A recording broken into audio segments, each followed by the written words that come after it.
ঠিক আছে, ঠিক আছে, ভালোভাবে থাকবে, by.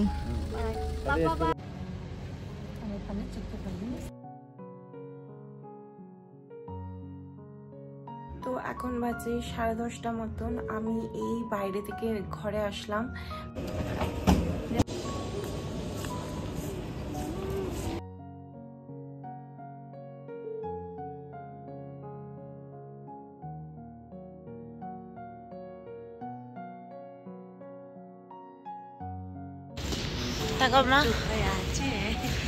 Cabin crew removed a life vest from his pouch and pull it over here.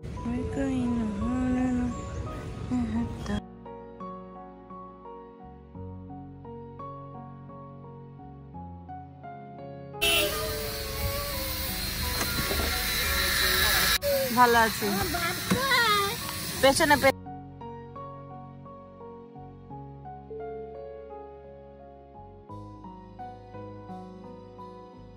Hello friends, good evening. তোমরা সকলে কেমন আছো? আশা করি তোমরা অনেক ভালো আছো। আমরাও বেশ ভালো আছি। তো ইয়েস, আজকে সে দিনটা চলেই আসলো। তোমরা হয়তো থাম্বনেল দেখেই বা টাইটেল দেখেই জানতে পেরেছো। তো আজকে হচ্ছে আমরা যাব দেশ যাওয়ার উদ্দেশ্যে। দেশ মানে ওয়েস্ট বেঙ্গলে। সেই 4টে বছর পর দেশ যেতে কী যে মজা লাগছে সেটা বলে বোঝানো নয়। তো তার আগে 10:30 মতন আমি এই বাইরে থেকে ঘরে আসলাম, কারণ আমি গেছিলাম পূজাদির বাড়িতে নেলস করাতে। তো নেলসের শর্ট ভিডিও অলরেডি আমি আমার পেজে আপলোড করে দিয়েছি, হয়তো তোমরা দেখেছো। যদি দেখে না থাকো নিশ্চয়ই চেক আউট করতে পারো। আর খুবই সুন্দর নেলস করেছে, দেখো কত ডিটেল ভাবে করেছে হার্টগুলো। আমার তো বেশ পছন্দ এসছে। তোমাদেরও যদি মন চায় তোমরা নিশ্চয়ই কন্ট্যাক্ট করতে পারো। আমি তার পেজ, তার প্রোফাইল আর তার ফোন নাম্বার তিনটেই আমি মেনশন করে দেবো আমার এই ব্লগের ওপরেই। তোমাদের যদি ভালো লাগে নিশ্চয়ই কন্ট্যাক্ট করতে পারো। সে মেকআপ করে, হেয়ারস করে, প্লাস নেলসও করে। আমার তো নেলস খুবই পছন্দ হয়েছে, এটা আমি সেকেন্ড টাইম করিয়েছি।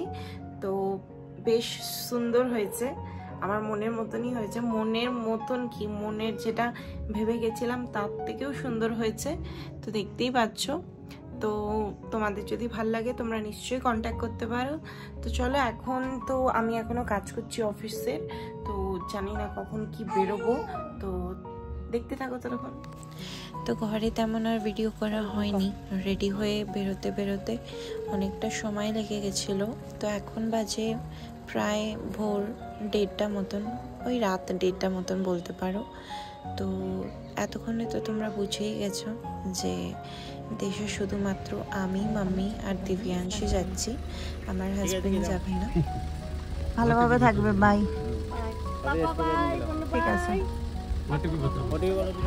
তো ওকে বললাম যে আমাদের সঙ্গে আর যেতে হবে না, কারণ যেহেতু আমরা রাতের সময় যাচ্ছি, আবার সে যদি বাইকে করে আসে তাহলে তাকে একা ফিরতে হবে এই রাতের বেলায়।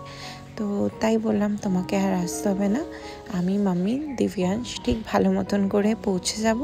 পৌঁছে গিয়ে তোমাকে কল করে দেব। তো প্রায় আমরা চলেই এসেছি টার্মিনাল 1-এর কাছে। এখন দেশ যাওয়ার কারণ প্রায় অনেক কটাই আছে, কিন্তু তার মধ্যে থেকে বেশি হচ্ছে আমার খুব মন চাইছিল দেশ যেতে। আমার হাজব্যান্ডকে যখন বলতাম তখন আমার হাজব্যান্ড বলতো যে তোমার তো সব ফ্যামিলি এখানে, তোমার জন্ম এখানে, পড়াশোনা এখানে, তোমার দেশের প্রতি এত কেন মনটা টানে? তো আমি ঠিক আজ পর্যন্ত বুঝে উঠতে পারিনি যে কেন আমার দেশের প্রতি মনটা টানে।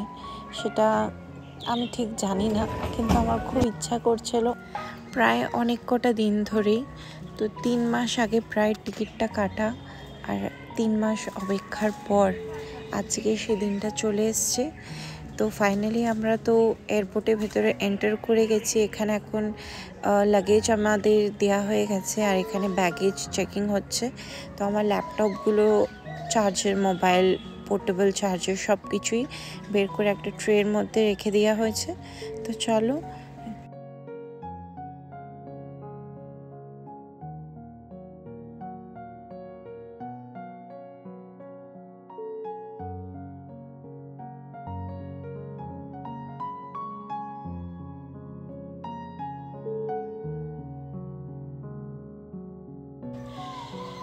এয়ারপোর্টে ঢোকার পরই পুরো ক্রিসমাস ওয়াইব স্টার্ট হয়ে গেছে।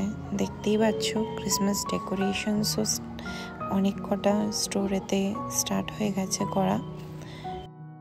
প্রত্যেক বছর এই ঠান্ডার সময় উইন্টারের টাইমে আমি আর আমার মাম্মি সব সময় প্ল্যান করি যে কোথাও না কোথাও একটু ঘুরতে যাওয়ার। তো এই বছরে প্ল্যান করতে বসে ভাবলাম যে কেননা দেশ থেকেই শুরু করা যাক আমাদের এবছরের ট্রাভেল জার্নি। তো তাই ভাবলাম যে চলো তাহলে দেশ থেকেই শুরু করি। তো এখন তো প্ল্যান অনেক কিছুই আছে, আমি আগামী ব্লগসে নিশ্চয়ই তোমাদের সঙ্গে শেয়ার করতে থাকবো। তো তোমরাও প্লিজ আমার চ্যানেলটাকে ইউটিউবে যদি দেখো প্লিজ সাবস্ক্রাইব করে রেখো, যাতে আমার যখনই কোনো নতুন ভিডিওস আসবে তোমরা ভিডিওসটা নোটিফিকেশন পেয়ে যাবে। আর ফেসবুক থেকে যদি দেখে থাকো তাহলে প্লিজ আমার পেজ প্রিয়াঙ্কাস লাইফকে একটু ফলো করে রেখো। আর আমার ভিডিওস যদি তোমাদের ভালো লেগে থাকে তাহলে একটা লাইক অ্যান্ড কমেন্টও করো। তো এখানে আমরা এখন বোর্ডিং গেটের কাছে দাঁড়িয়ে একটু টাইম পাস করছিলাম, কারণ দিব্যাংশ তো এক জায়গায় একদমই বসে না। তো ওকে নিয়ে একবার আমি যাচ্ছি একবার মাম্মি যাচ্ছে, দিয়ে নিয়ে ওকে একটু হাঁটিয়ে নিয়ে আসছি।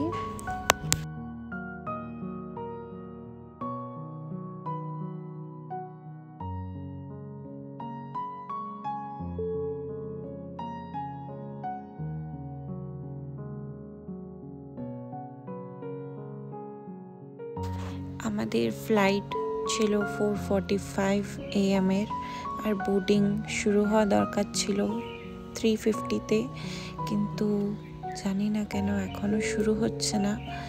তো দেন অনেকক্ষণ ওয়েট করার পর ফাইনালি বোর্ডিং হলো। তো এখন আমরা এন্টার করে গেছি বাসে। তো বাস থেকে নেবেই এখন আমরা যাব হচ্ছে আমাদের এয়ার বাসেতে। তো চলো, সামনের গেটগুলোতে তো অনেকই ভিড়, তাই ভাবলাম যে সামনের গেটটাকে স্কিপ করে চলো পেছন দিক দিয়ে গিয়ে ঢুকি, কারণ সামনে দেখো কত লাইন আর পেছনের গেটগুলোতে একদমই লাইন নেই, দেখতে পাচ্ছ। তো তাই ভাবলাম যে চলো ওইখান থেকেই যাওয়া যাক।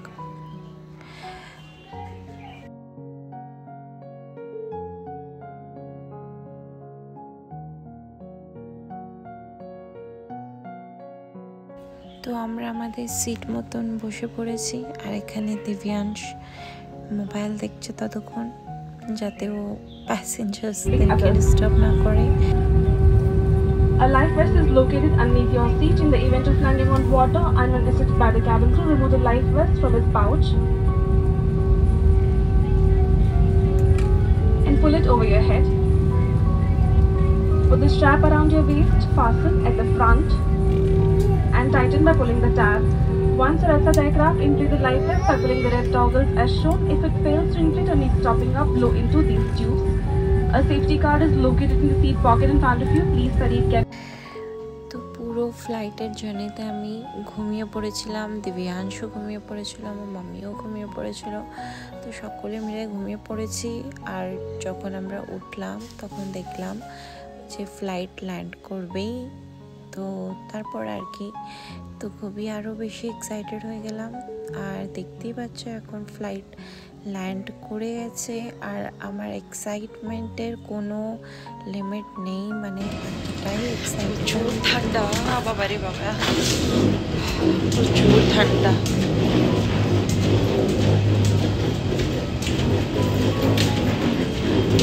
খুব খুব খুব খুব খুশি আমি, তো খুব ভালো লাগছে। দেখো মা বাবাই, কোথায় এসেছো তুমি? আমরা কোথায় এসেছি?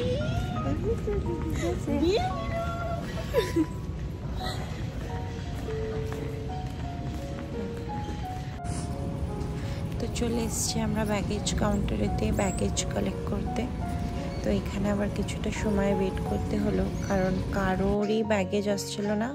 দেন ফাইনালি অনেকক্ষণ পর সবকটা ব্যাগ কালেক্ট করার পর এখন আমরা বেরিয়ে গেছি বাইরের দিকে। এখন চলো ওলা বুক করি। ওলা বুক করে আজকে যাব সোজা দিদুনের বাড়ি। তো তোমাদেরকেও সঙ্গে করে নিয়ে যাব, তো তোমরা ততক্ষণ ভিডিওটা দেখতে থাকো। আর ওলা বুক করা হয়ে গেছে আর দেখতে দেখতে চলেও এসেছিল।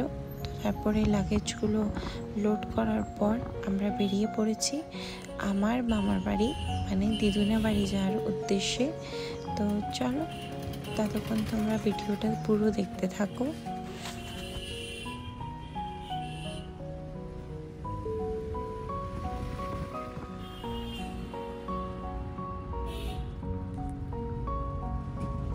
উফ, এই রাস্তাঘাটে যাওয়ার সময় কি যে সুগন্ধ আসছিল, লুচি, আলুর দমের, চপের, আরও কত রকমের বাঙালি খাবার।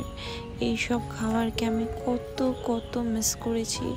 আর শুধু খাবারই না, এইসব দেখো চারিপাশটা, চারিদিকে বাঙালি মানুষ, বাঙালি জিনিসপত্র, দোকানপত্র, এগুলো দেখে এতটাই যে মনটা আমার ভালো লাগছে না, আর কি বলবো। তো চলো, চলেই এসছি আর একটুখানি, এই মোড়টা পেরিয়েই আমার দিদুনের বাড়ি। তো দেখি প্রত্যেকবারের মতন দিদুন আমার জন্য অপেক্ষা করছে কি, আমি যখনই আসি তখনই দিদুন আমার জন্য বসে থাকে।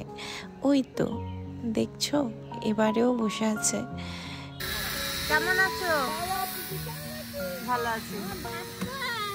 পেছনে একটু ভিডিও করি। মিমি বাবাই, কে এটা? দিব্যাংশ চলে গেছে ছোট মিমির কোলে, মানে আমার মাসির ছোট মেয়ে।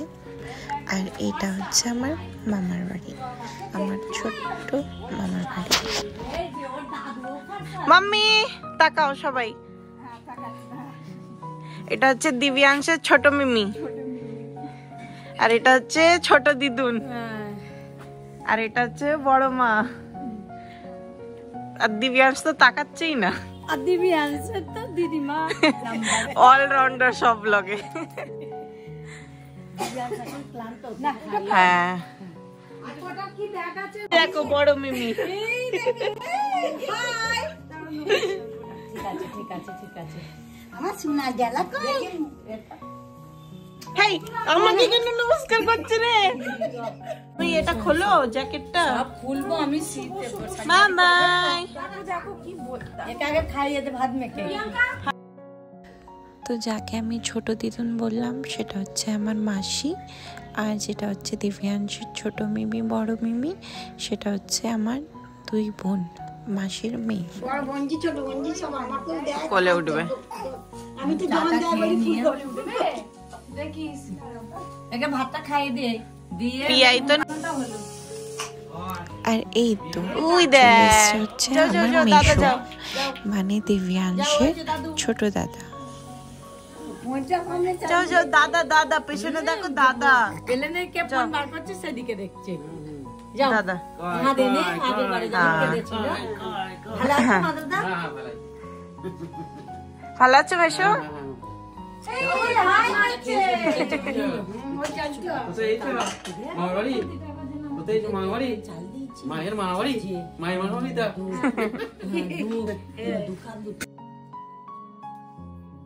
বাবাই, তুমি কোথায় এসেছো? মিমিদের কাছে যাও, আমার কাছে না। তো সকাল সকাল যেহেতু পৌঁছে গেছিলাম, ওই ঠিক 9:30 10টার মধ্যেই ঢুকে পড়েছিলাম ঘরে। তো দেখো সকাল সকাল মাসি লুচি আর গরম গরম ঘুগনি বানিয়ে দিয়েছে। এতটাই টেস্টি খাবারটা ছিল, সকলে মিলে বসে গরম গরম ব্রেকফাস্টটা করে নিলাম। আর দিব্যাংশের জন্য গরম গরম ভাত, আলু সিদ্ধ আর ঘি তার সাথে খাইয়ে দিয়ে তাকে রেডি করে দিলাম। আর সে তার ছোট দাদার সাথে এখন পাড়া ঘুরতে বেরিয়ে পড়লো। তো চলো আজকের ভিডিওটা তাহলে এখানেই এন্ড করলাম। ভালো লাগলে একটা লাইক অ্যান্ড কমেন্ট করে দিও। টাটা বন্ধুরা।